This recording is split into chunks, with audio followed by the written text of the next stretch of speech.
ఫిబ్రవరి 21వ తారీఖున శ్రీమతి లత గారి ఆధ్వర్యంలో గిరినార్ మహాయాత్ర వివరాల కోసం సంప్రదించండి.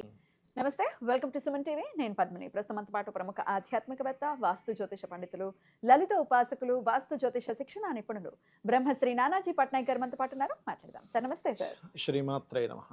సార్, ప్రతి వీడియోలో ఇది కామన్ డైలాగ్ అయిపోయింది సార్ నాది. 2020 సంవత్సరం, 26వ సంవత్సరం చాలా విశేషంగా ఇస్తోంది రోజుల్ని అని చెప్పడం చాలా నాకు చాలా కామన్ గా అనిపిస్తున్నటువంటి రైట్. అయితే ఈసారి మాఘ పౌర్ణిమ చాలా చాలా విశేషంగా ఆదివారం పూర్ణిమ ప్లస్ లలితా జయంతి. మాఘ పూర్ణిమ అంటే లలితమ్మ ఉద్భవించినటువంటి రోజు అని మనందరికీ తెలిసినటువంటి విషయం. ఇంకాస్త విశేషంగా ఈసారి పుష్యమి నక్షత్రంతో ఆదివారం, రవి పుష్యమి యోగంతో వస్తున్నటువంటి పూర్ణిమ. ఏమిటి సార్ ఇన్ని కాంబినేషన్స్ తో వస్తోంది? మరి ఈ రోజుని ఎట్లా యూటిలైజ్ చేసుకోవాలి, అసలు వదలకుండా ఏం చెయ్యాలి, ఏం చేస్తే ఏం వస్తుంది, ఇవన్నీ ఒక్కసారి చెప్పండి. మాఘ పౌర్ణమి జరుపుకోవడం వల్ల అన్నిటికంటే విశేషమైన యోగం ఒకటి జరుగుతుందండి. అదేమిటి అంటే, మనం చూడండి ఎన్ని యోగాలున్నా ఏముండాలంటారు? ఆయుష్ ఉండాలంటారు. అవును సార్, మనం అంటూ ఉండాలిగా, అది అనుభవించడం. మనం అంటూ ఉండాలిగా. ఎన్ని యోగాలు, ఎన్ని గజకేశ్వరి యోగాలు ఉంటాయేంటి, బుధాయిత్ యోగాలు ఉంటాయేంటి, అనపాసునప యోగాలు ఉంటాయేంటి, ఏ యోగం ఉంటే ఏ యోగం ఉంటే గోడకు ఫోటో అయితే ఫోటోకి ఎన్ని యోగాలు పడతాయేంటి. అలా ఏంటంటే ఆయుష్ని పెంచుతుంది మాఘ పౌర్ణమి. మాఘ పౌర్ణమి ఎందుకంటే ఆయుష్ని పెంచుతూ మీకు అపమృత్యు దోషాన్ని తీసేసే యోగం ఉంటుంది ఒకటి. రెండవది, మరి మాఘ పౌర్ణమి రోజు ఏమేం చేయాలి? ఒకటి, లలిత అమ్మవారి చేస్తూ ఆ రోజు చంద్రశేఖర అష్టకం చదువుకోవాలి. చంద్రశేఖర అష్టకం మాఘ పౌర్ణమి అనే కాదు, ఎవరికైనా జన్మజాతకంలో చూడండి చెప్తారు, ఏమండి ఇక్కడ మారక దశలు వచ్చేసాయి 8-3 అంటే అసలు యాక్చువల్గా ఆయుష్ ఆ పర్టికులర్ మహాదశ అంతర్దశల్లో ఆయుక్షీణం అనేది ఎలా జరుగుతుందంటే, 8వ అధిపతి, 3వ అధిపతి, దశమాధిపతి వీళ్ళ ఇన్వాల్వ్మెంట్ వీళ్ళు పాడై మారకులు యొక్క మహాదశ అంతర్దశలు వస్తాయి. అంటే 2 and 7 ఇవి వచ్చినప్పుడు ఏమైపోద్ది అంటే జీవుడు మ్యాక్సిమం గోడెక్కేసే ఛాన్స్ ఉంటుంది. అంటే ఆ టైంలో మనం కనుక ముందుగా తెలుసుకొని దానికి సంబంధించినటువంటి పరిహారం చేసుకుంటుంటే హాస్పిటలైజనే బయటపడతాడు. ఇక్కడ ఏంటంటే మనకి నేను రీసెర్చ్ చేశాను, కొన్ని వేల జాతకాల మీద రీసెర్చ్ చేసినప్పుడు నాకు ఒక విషయం బాగా అర్థమైన విషయం ఏంటంటే, మనిషికి మరణం వచ్చినప్పటికీ కూడా దాన్ని జయించవచ్చు అనే విషయం నాకు అర్థమైంది. ఎందుకంటే మీరు హిమాలయాల్లోని ఈ వీటిలో 500 సంవత్సరాలు, 300 సంవత్సరాలు, 1500 సంవత్సరాలు బతికిన వ్యక్తిని కూడా చూసాను. సిద్ధులు ఉన్నారు. నేను 1500 సంవత్సరాలు బతికిన వ్యక్తి 35 ఏళ్ళ మనిషిలా చూశాను. నేను ఏంటి 1500 షాక్ అయ్యా. ఏమిటి మీ కళ్ళారా చూసారా? అయితే అందులో మామూలు మనిషిలాగే ఉన్నారండి.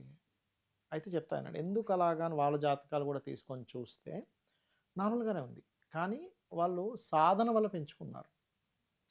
ఇప్పుడు ఇక్కడ ఏంటంటే మనం అర్థం చేసుకోవాల్సింది ఏంటంటే, యోగా చేస్తున్నారు, యోగా చేసిన వాళ్ళు చూడండి మీరు మ్యాక్సిమం 90-100 ఇయర్స్ వరకు కూడా వాళ్ళు ఏమి చాలా ఈజీగా ఉంటున్నారు, ఎక్కువ ఆయుష్ బతుకుతున్నారు. అంటే నేను దీన్ని మెడికల్ రిలేటెడ్ రంగాల్లోకి వెళ్ళి కొంచెం దాని గురించి తెలుసుకున్నాక నాకు అర్థమైన విషయం ఏంటంటే, ఒకటి, కొన్ని యోగ సాధనలు ఏవైతే ఉన్నాయో కొన్ని ఇప్పుడు ఇందాక చెప్పాను నేను మీకు, చంద్రశేఖర అష్టకం లాంటివి, ఇవన్నీ ఏం చేస్తున్నాయంటే ఆయుష్ని పెంచుతున్నాయి.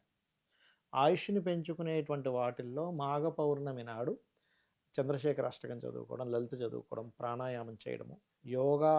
నేను దేని గురించి కూడా మొన్న ఒక క్లాస్కి అటెండ్ అయ్యాక ఇంకా క్లారిటీ వచ్చింది నాకు, యోగా సంబంధించిన క్లాస్కి అటెండ్ అయ్యాక. అక్కడ నాకు అర్థమైన విషయం ఏంటంటే, మనకి మజిల్స్ ఉంటాయి కదా, ఈ మజిల్స్ ఎలా ఫామ్ అవుతాయి? సెల్స్ వల్ల ఫామ్ అవుతాయి, గ్రూప్ ఆఫ్ సెల్స్. మనకు మొత్తం ఉండే మజిల్స్ అన్ని 630 మజిల్స్ ఉంటాయి బాడీ మొత్తం కలిపితే. మనం వాడేది ఎన్ని మజిల్స్? Hardly 60 to 70. మిగతా మజిల్స్ ఏమి వాడం మనం, అవి నిద్రావస్థలో ఉంటాయి, అలా నిద్రావస్థలో పడి ఉంటాయి. ఆ మజిల్స్ అసలు మనం పెద్దగా వాడడం అసలు మనం వాటి అలా. అందుకే మన వాళ్ళు చూడండి, పిల్లవాళ్ళు ఇప్పుడు మనకి ఇండియన్స్ పిల్లవాడు పుట్టినప్పటి నుంచి ఒక కొన్ని నెలలు, 1 సంవత్సరం 2 సంవత్సరాల వరకు బాగా అమ్మమ్మలు నాన్నమ్మలు చూడండి మంచి మర్దన చేస్తారు. మజిల్స్ అన్ని సూపర్ గా తయారవుతాయి అలా చేస్తే. ఇప్పుడు ఫారిన్ కంట్రీస్లో ఉండేవాళ్ళు, ఓహో దీని వల్ల కదా పిల్లలు స్ట్రాంగ్ అవుతున్నారని ఇక్కడ నుంచి పిలిపించుకుంటున్నారు. అక్కడ చాలా ఎక్కువ మసాజులు చేయించడానికి, స్నానం చేయడానికి చాలా డిమాండ్ ఉందండి. అది తెలిసిన వాళ్ళకి. అందుకే వాళ్ళు అంత స్ట్రాంగ్ గా ఉండేవారు. మీరు ఎందుకు బక్క చిక్కిన పిల్లలు పుట్టారనుకోండి, వాళ్ళ అమ్మమ్మలకి నానమ్మలకి ఆ థియరీ కనుక తెలిస్తే విత్ ఇన్ 3 మంత్స్లో మంచి దృఢంగా తయారవుతారు. అవును. ఎందుకు మజిల్స్ అన్ని యాక్టివ్ అవుతున్నాయి. ఇవాళ రేపు ఇక్కడున్న తల్లులు యా పిల్లలు ఏదో సుకుమారంగా వద్దొద్దొద్దు ఏమి చేయొద్దు అంటున్నారు, రుద్దొద్దు డాక్టర్లు వద్దన్నారు. వద్దంటున్నారు. ఇప్పుడు పాతకాలం అంతా కూడా అలాగే చేశారు. మరి వాళ్ళు ఎలా ఉన్నారు? ఎగ్జాక్ట్లీ స్ట్రాంగ్గా ఉన్నారు కదా. ఎగ్జాక్ట్లీ. మనం చూస్తుంటాం 4వ జనరేషన్ 5వ జనరేషన్ ఆవిడ పని ఆవిడే చేసుకుంటుంది 100-120 సంవత్సరాలు వింటూ ఉంటాం. ఇక్కడ ఏంటంటే మజిల్స్ యాక్టివ్ ఎప్పుడైతే లేవో మజిల్స్ అన్ని యాక్టివ్ అవుతాయో నాకు బాగా అర్థమైన విషయం ఏంటంటే మన మజిల్స్ అన్ని ఒక యోగాసనాలతో ఎప్పుడైతే యాక్టివ్ చేసుకుంటామో మన జన్మజాతకంలో ఉండే దోషాలు కూడా పోతున్నాయి. వైస్ వర్స్ లాగా. అంటే ఇక్కడ 4th హౌస్ పాడైంది. 4th హౌస్ యాక్టివ్ అయ్యే మజిల్ ఏంటి? అది కూడా ఉంటుంది. 10th హౌస్ యాక్టివ్ అయ్యే మజిల్ ఏంటి? అట్లాగే 11th హౌస్ యాక్టివ్ అయ్యే మజిల్ ఏంటి? మీకు లాభాలు రావాలి అంటే ఏం లేదు, ఇక్కడ వైస్ వర్స్. దీన్ని యాక్టివ్ చేస్తున్నాం, ఇది ఆటోమేటిక్గా పాజిటివ్ యాక్టివ్ అవుతుంది. దీన్ని నెగిటివ్ యాక్టివ్. ఇప్పుడు జన్మజాతకంలో 10th హౌస్ పాడైంది, మోకాళ్ళ నొప్పులు రావట్లా. 11th హౌస్ పాడైంది, కాళ్ళ నొప్పులు రావట్లా. లగ్నం పాడైంది, శిరోవేది రావట్లా. 3rd హౌస్ పాడైంది, భుజాల పెయిన్లు వస్తున్నాయి.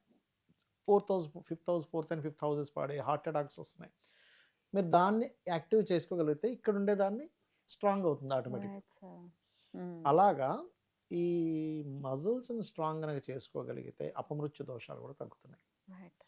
అండ్ ఇంకోటి ఏంటంటే మాఘ పౌర్ణమి రోజు మన వాళ్ళు ప్రతి పౌర్ణమికి కూడా లలితా సహస్రనామాలు చేస్తూ ఆ చిమిలి మన చలివిడి ఉంటుంది చూసారా, చలివిడి కొంత చిమిడి ముద్దలు కూడా చేసేవారు.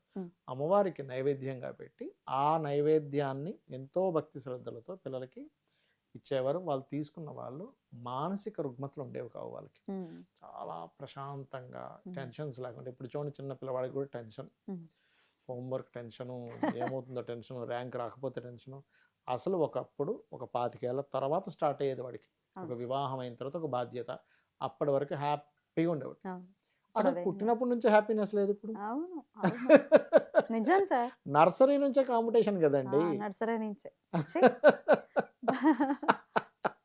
బాధ అనిపిస్తుంది సార్. పిల్లలు అంటే చక్కగా ఏమైపోతుందంటే ఒక ఏజ్ వచ్చేసరికి అబ్బా చాలా ఇప్పటికే నేను చాలా టెన్షన్ పడ్డాను, మళ్ళీ ఇప్పుడు పెళ్ళి అనే కొత్తది చేసుకోవాలనుకుంటున్నాడు. ఇంతకుముందు ఏంటంటే ఒక ఎంగేజ్ వరకు అసలు ఏ బాధ్యతలు ఉండేవి కాదు, ఏదో చదివేవారు, ఇంత స్ట్రెస్ ఉండేది కాదు. ఇప్పుడు ఏంటంటే పుట్టినప్పటి నుంచి స్ట్రెస్ పెడుతున్నాం. ఆ స్ట్రెస్ని మీకు చాలా సునాయాసంగా దాన్ని అవలీలగా మీరు దాన్ని చూసేటువంటి గుణము చంద్రుడు స్ట్రాంగ్ అయితే వస్తుంది.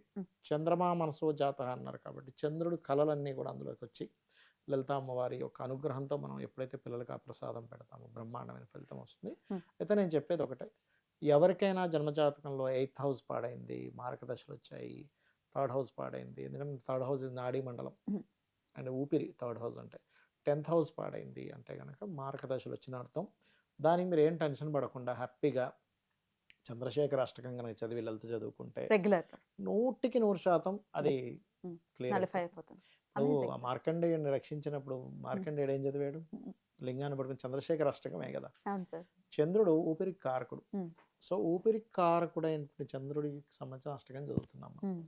ఆ చంద్రశేఖరుణ్ణి, ఆ ఈశ్వరుణ్ణి ఖచ్చితంగా వాళ్ళకి దోషం అనేది పోతుంది. ఇది అందరూ చేసుకోవాల్సింది. దీనివల్ల ఏమవుతుందంటే మనకి హార్ట్ యొక్క ఇది కూడా స్ట్రెంగ్తెన్ అవుతుందండి చంద్రశేఖర అష్టకం వల్ల. అద్భుతం సార్. చాలా పవర్ఫుల్ గా వస్తున్నటువంటి రోజు. ఎగ్జాక్ట్లీ. అందరూ యూటిలైజ్ చేసుకోవాలి వితౌట్ ఫెయిల్. చాలా చక్కగా తెలియజేశారు సార్. కృతజ్ఞతలు. నమస్కారం సార్. శ్రీమాత్రే నమః.